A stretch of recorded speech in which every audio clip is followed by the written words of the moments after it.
사무엘상 14장 25절 말씀입니다.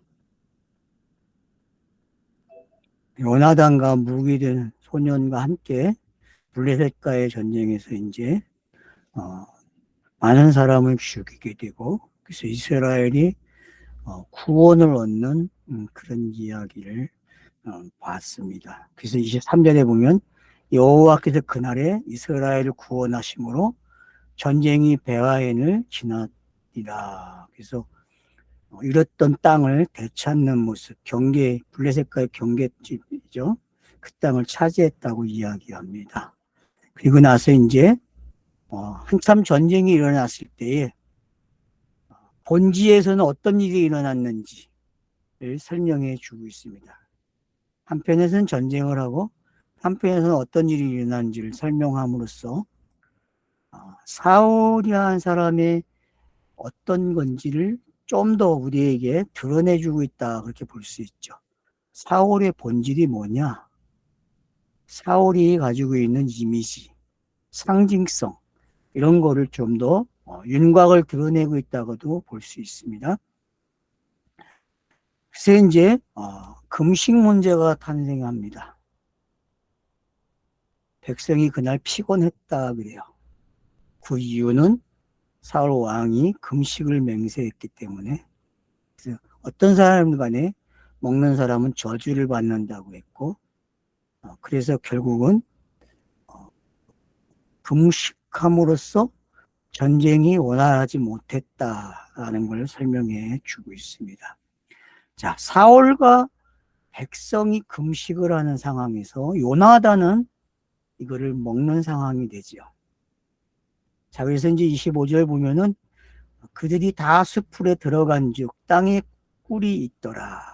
자, 꿀이 있대요. 그러니까 율법이 얼마나 만연되어 있는지를 설명한다고도 볼 수 있고, 또 율법을 넘어서는 차소가 하나 넘어갈 수 있는 지혜인지는 모르겠습니다. 아무튼 아담과 하악에 등장한 선악과 나무와도 같다가도 볼 수 있죠. 그래서 이 선악의 나무는 결국 먹어야 되는지 먹지 말아야 되는지, 사울은 금식을 선택했고 요나단은 먹습니다. 그래서 사울과 요나단의 그림은 하나의 그림으로 읽어야 됩니다. 거기에 백성들이 어느 쪽을 선택하느냐에 따라 달라지겠죠.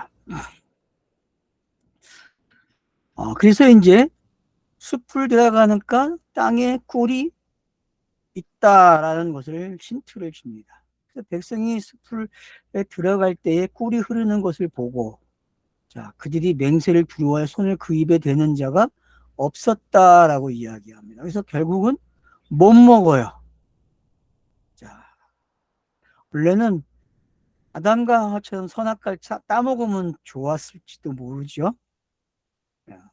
하나의 질문입니다. 그러니까 여러분들이 선악과 나무를 한번 생각해 보시면 좋을 것 같아요. 이 본문에서. 자, 그래서 이제 맹세를 두려워하는 사울이라는 사람이 왕으로서 맹세를 했고, 백성들은 그 맹세를 따르고 있다, 순종하고 있다라는 걸 보여주고 있습니다.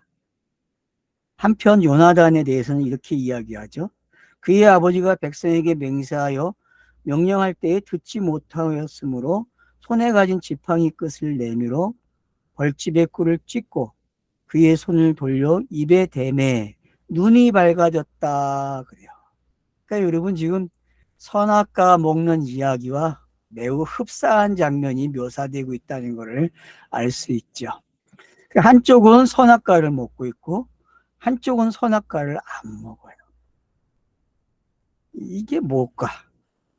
자, 요나단은 이제 눈이 밝아진 사람이 됐습니다. 그럼 이 눈이 밝았다는 게 어떤 의미인지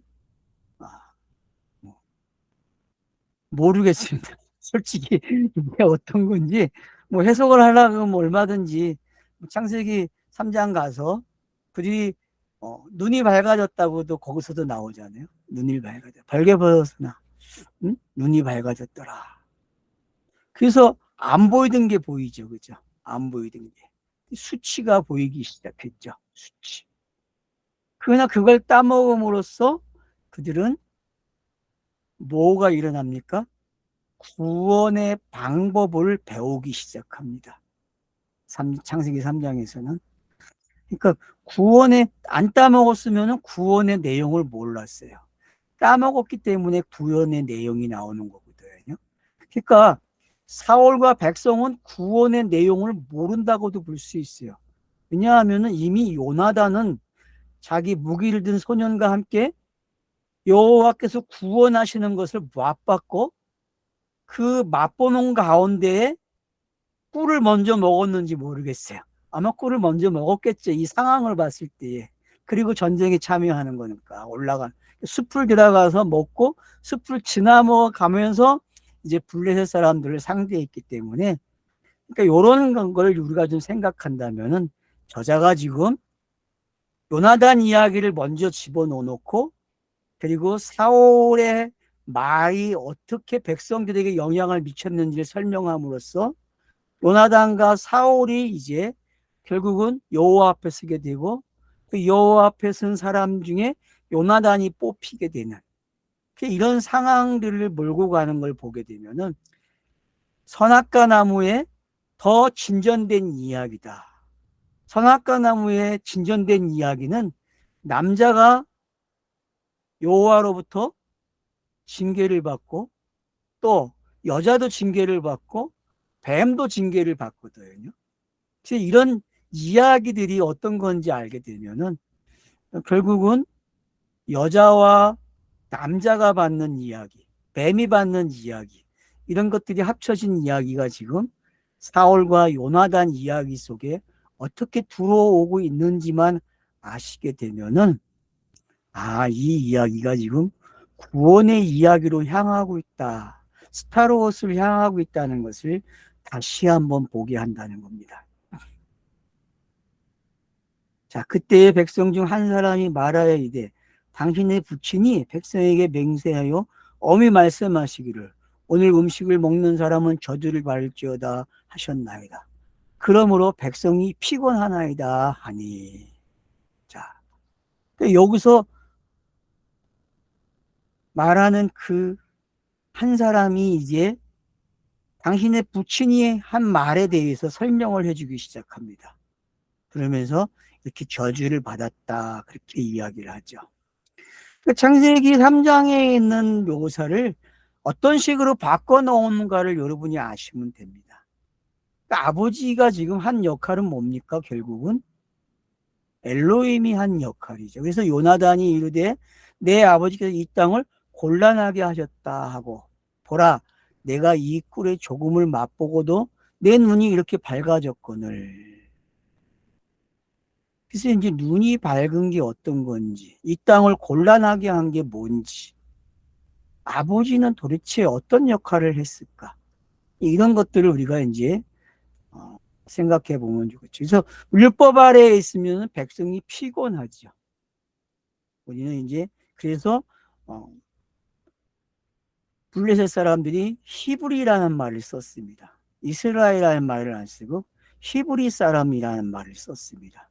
이것은 결국 율법의 종이라는 것을 다시 한번 설명해 주고 있는 거죠.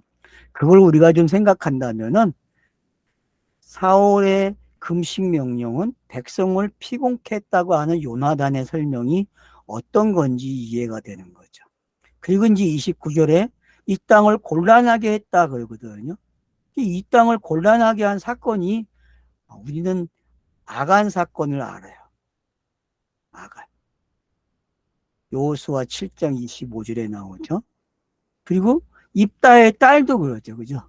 그리고 입다의 딸도 곤란한 상황을 만들어내고 있거든요. 이런 것들을 여러분들이 참고하시게 되면은 아간이나 또 입다의 딸이 어떻게 곤란을 줬는지. 그래서 율법이라는 게 끝나는 시간이 될 수도 있어요. 율법을 맹세를 하고 맹세를 지켜야 하는 입다의 모습을 여러분 한번 생각해 보세요. 그리고 여기에서 사울이 이제 백성들로 하여금 곤란하게 한 게 어떤 건지를 우리가 알게 되면은 입다와 사울의 관계, 그들이 맡은 역할이 어떤 건지 알게 되죠. 그래서 그들이 결국은 상징으로서 율법을 어떻게 마무리되고 돼가는가를 설명하는 장면이 도래하고 있다는 것을 볼 수 있는 거죠. 그래서 이제 백성들은 곤란함을 당하고 자기는 그 축구를 조금 먹음으로써 눈이 밝아졌다라는 걸 이야기함으로써 대조를 해줍니다. 그러니까 눈이 밝아지는 거와 곤란한 관계가 어떤 건지 이걸 이해하시게 되면은 어떤 걸 얻을 수 있냐면은 율법이라는 게 어떤 건지 알게 되는 거죠. 율법은 사람에게 처음 다가올 때에는 사람으로 하여금 자부심도 주고 뭔가 할 수 있다라고 하는 의지도 생기게 하고 여러 가지 경우 수가 상당히 좋은 경우 수가 많아요. 그러나 시간이 지나면 지날수록 그것들이 반대 형상이 나타나는 거죠. 결국은 율법 때문에 지쳐서 종이 돼 버립니다. 그게 성경이 기록해 주는 방식이죠. 그래서 성경은 어떻게든지 간에 그 율법의 시간을 끝내려고 하는 거죠. 그 끝내기 위한 설명들을 입다도 하게 되고 아간도 하게 되고 또 누가 합니까? 오늘 사울이 하고 맡았다는 것을 알게 되는 거죠. 이런 것들을 여러분들이 아시게 되면은 이제 여러 방법을 알 수 있습니다. 또 하나 이제 하만, 에스더서에 등장하는 하만이 어떤 건지도 여러분이 아시게 되면은 많은 도움이 될 거예요. 그런 부분들에서. 그래서 아각이라는 사람이 불꽃을 가지고 곤란하게 하는 게 어떤 건지 이스라엘로 하여금 그런 부분들을 여러분들이 함께 볼 수 있으면은 요나단이 엘로힘이라는 것도 알 수 있게 되는 거죠. 요나단은 구약의 엘로힘이에요. 결국은 엘로힘에서 여호와 하나님으로 여호와로 가야 되거든요. 그게 차서의 방법들이에요. 넘어가는 이처럼 지금 엘로힘이 여호와 하나님에게 어떻게 자기의 사역을 넘겨주고 있는지, 율법의 시대가 어떻게 예수의 시대로 넘어오는지, 그리고 성령의 시대로 어떻게 가야 되는지를 지금 이 14장 안에는 잔잔하게 그 흐름이 흘러가고 있다는 것을 우리가 잊으면 안 됩니다. 그래서 이제 결국은 어떤 일이 일어납니까? 백성이 오늘 그 대적에서 탈취하여 얻은 것을 임의로 먹었더라면 블레셋 사람을 살육함이 더욱 많지 아니하겠느냐. 이게 이제 요나단의 말이죠. 하물며 백성이 오늘 그 대적을 탈취하여 얻은 것을 임의로 먹었다면 블레셋 사람을 살육함이 더욱 많지 아니하겠느냐. 그래서 사울이라는 사람이 자기의 왕권을 가지고 백성들로 곤란하게 한 게 어떤 거고 이기지 못한 것. 그러니까 요나단만이 이길 수 있었다는 게 어떤 건지를 설명해 주고 있다는 거죠. 그래서 결국은 율법의 도움으로 백성들이 뭘 먹게 되면은 요나단의 이야기가 흐려지기 때문에 이건 차단을 한 것 같아요. 제가 봤을 때는요. 그래서 금식이 뭔지를 알게 되면은 자, 금식은 뭐라고 얘기했습니까? 옛 것을 안 먹고 새 것을 먹는 거예요. 금식을 해야만 옛 것을 끊을 수 있죠. 그 옛 것이 뭡니까? 바로 모세가에게 주어진 그 율법, 십계명이죠. 그거를 안 먹어야 되거든요. 그래서 사울은 금식을 선언했고 그 선언된 그 내용들이 요나단은 뭐고요? 그럼 이 이야기가 도대체 뭐야?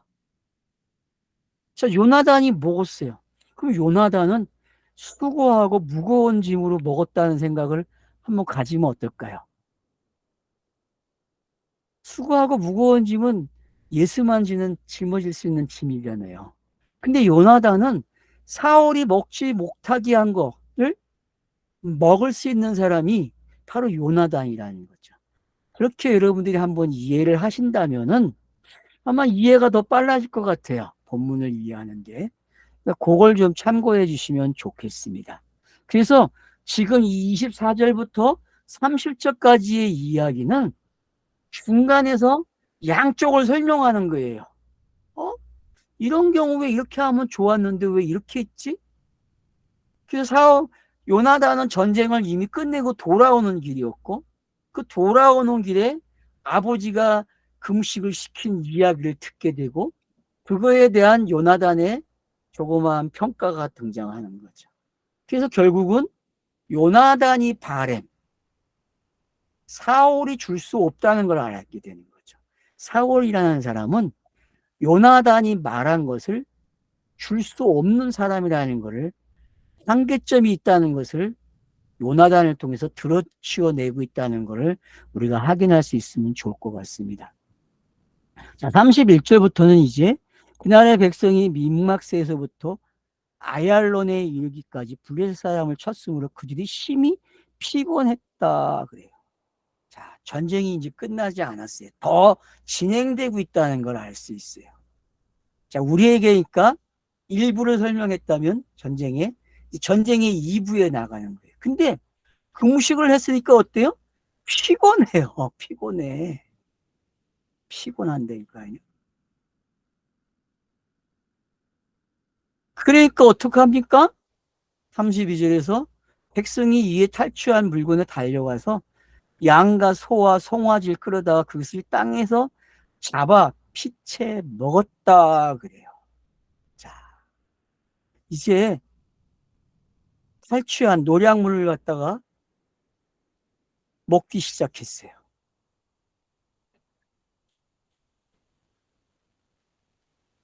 민막스라는 뜻이 감추어진 그런 뜻이거든요. 아얄로는 숫사슴이 뿔, 싸움의 힘이죠. 싸움을 가리키는 거죠. 힘 있는 싸움. 근데 이 두 감추어진 거와 싸움이 어떤 건지 이해를 하시게 되면은 요나단과 사울의 이야기가 잘 정리가 되는 거죠. 사울은 지금 감추어진 비유잖아요. 요나단이 그걸 지금 들추어내고 있는 걸 여러분이 볼 수 있는 거죠. 그래서 믹마스와 아얄론의 뜻을 여러분들이 사전을 통해서 좀 더 살펴보시고 생각하신다면은 상당한 것을 얻을 수 있을 것 같아요. 그래서 죄의 종의 모습과 율법의 종의 모습이 어떤 건지 여러분들이 이해를 하면 좋겠습니다. 자, 지금은 죄의 종입니까? 율법의 종입니까? 여러분, 백성들이 한 행동은. 백성이 이에 탈취한 물건에 달려가서 양과 소와 송아지들을 끌어다가 그것을 땅에서 잡아 피채 먹었다 그래요. 이게 어떤 내용입니까 도대체? 죄의 종입니까? 율법의 종입니까? 여러분. 로마서 6장은 죄의 종을 가르쳐주고 있고 7장은 율법의 종을 가르쳐주고 있거든요. 로마서 6장과 7장에서. 그래서 이제 거기에서 어떻게 자유인이 되는지를 설명하는 거거든요. 의인이 되는 게 어떤 건지. 마찬가지입니다. 지금 여기서도 금식한 그들이 이제 사울의 말은 율법이었잖아요. 그 율법의 종이었어요. 근데 이제는 뭘로 넘어갑니까? 탈취할 물건을 먹는데 죄를 져요. 피채 먹었기 때문에. 피채 먹은 게 그렇게 큰 죄인가요? 구약에서? 피는 먹을 수 없죠. 피가 가리키는 상징이 있잖아요, 여러분. 히브리서 가게 되면 피는 뭐예요? 생명이잖아요. 피는 생명. 그래서 못 먹게 합니다, 여러분. 피를. 피를 먹으면 안 돼요. 근데 요한복음 6장 가면은 예수가 주는 잔, 피는 먹으라 그래요. 나의 잔을. 참 신기하잖아요, 여러분. 그러니까 이런 것들을 여러분들이 왜 피채 먹지 말아야 되는지, 어느 시대에는 먹지 말아야 되고 어느 시대는 먹을 수 있는지. 근데 그러면 피라는 모든 성경에 나오는 피는 결국 예수가 흘려야 되는 피라는 걸 설명해 주고 있다라고 요한복음 6장에서 결론을 맺고 있다. 그렇게 읽어도 되겠습니다. 그래서 여러분들이 히브리서와 요한복음 6장을 참고하시게 되면은 옛것이 어떻게 폐하여지고 어떻게 새것이 되는지, 지금 새것을 향해서 요나단과 사울의 이야기가 흘러간다는 걸 알 수 있죠. 하나의 역사 이야기가, 하나의 전쟁 이야기가 이제 예수를 어떻게 끄집어내는지를 볼 수 있는 좋은 시간이 되고 있다라는 걸 여러분이 잊지 않으면 되겠습니다. 자, 그래서 이제 피채 먹은 것을 누가 알게 됩니까? 무리가 사울에게 알려요. 보소서, 백성이 고기를 피채 먹어 여호와께 범죄하였나이다. 사울이 이르되 너희가 믿음 없이 행하였도다. 자, 사울이 이르되 너희가 믿음이 없이 행하였대요. 자, 행한 게 어떤, 여기서 번역도 참 재미나게 한 것 같아요. 이게 말을 맞추느냐고 되게 힘드셨을 것 같아요, 어르신들이. 근데 하여튼 믿음이 없다, 믿음이 없이 행했다, 그러면은 탈취한 것을 잡아먹고 거기에 피가 보여졌기 때문에 믿음 없이 행했다라는 말을 하고 있는 거죠. 그래서 이제 큰 돌을 굴려옵니다. 그래서 큰 돌을 굴려오라고 이야기하고 백성들에게 흩어져서 알리래요. 그리고 이 돌 위에서 잡아라. 그리고 피는 여호와께 피해 먹지 말므로 범죄하지 말라. 그렇게 이제 34절에서 결론을 맺어주죠. 그래서 35절에 보면은 여호와를 위하여 제단을 쌓았다. 이것이 처음 쌓은 제단이다. 그렇게 이야기를 합니다. 재밌는 이야기죠. 백성들이 먹었어요. 그리고 믿음이 없다고 이야기하고 돌을 가져와서 그 돌 위에서 재물을 잡아요. 그래서 그걸 처음 쌓은 제단이라 이렇게 평안을 해줘요. 자, 그러면 이 이야기가 어떻게 흘러가는 이야기입니까, 도대체? 아니, 나레이터가 이 번역된 것을 가르쳐 주기 위해서 사울이 이렇게 했어라는 걸 알려주기 위해서 기록한 겁니까? 아니면 사울의 어떤 행동을 통해서 지금 더 앞으로 나아갈 수 있는 이야기, 저희가 그랬잖아요. 예수가 그리스도가 되는 이야기로 가야 한다고. 그 장면까지 지금 온 거 맞습니까? 자, 피채 먹은 고기, 그걸 방지하기 위해서 이제 돌을 굴려오고 제단을 쌓았다 그래요. 사울이 처음으로 쌓은 제단이라 그래요. 자, 이런 걸 봤을 때 여러분 어떻습니까? 지금 이런 처음이라는 단어나 이런 단어들을 보게 되면은 슬그머니 지금 예수가 그리스도가 되는 그런 장면이 숨어 있다라고 볼 수 있게끔 나라에서는 우리에게 이야기해 주고 있어요. 근데 번역이 좀 아쉽죠. 그죠? 근데 힌트는 있죠. 어떤 힌트입니까? 일단 믿음 없이 행했다 그래요. 믿음이 없다. 백성들이 행한 게 믿음이 없다라고 해요. 그래서 믿음이 있는 모습을 되찾아 주는데 그게 뭐예요? 돌제단에다가 다듬지 않은 돌을, 큰 돌을 굴러와 가지고 그 돌 위에서 재물을 잡아서 먹게 했어요. 피는 흘리고. 그러니까는 그걸 처음 쌓은 제단이라 그렇게 이야기를 해줍니다. 그래서 율법의 종에서, 죄의 종에서 이제 이스라엘 백성들이 해방을 얻는 것이 어떤 건지를 설명해 주고 있다라는 걸 알 수 있죠. 그래서 사울도 어떤 방법을 찾아냈다는 걸 알 수 있죠. 그러니까 사울이라는 사람이 지금 찾아낸 그 방법이 괜찮은 방법이죠. 왜냐하면 구약이 흘러가는 흐름 속에서 이제 성막에서 먹던 재물을 이제는 돌단 위에서 먹거든요. 그런 걸 여러분들이 이해하시게 되면은 아브라함 시대에 쌓았던 돌단과 어떤 의미가 있는지도 한번 비교해 볼 수 있는 거죠.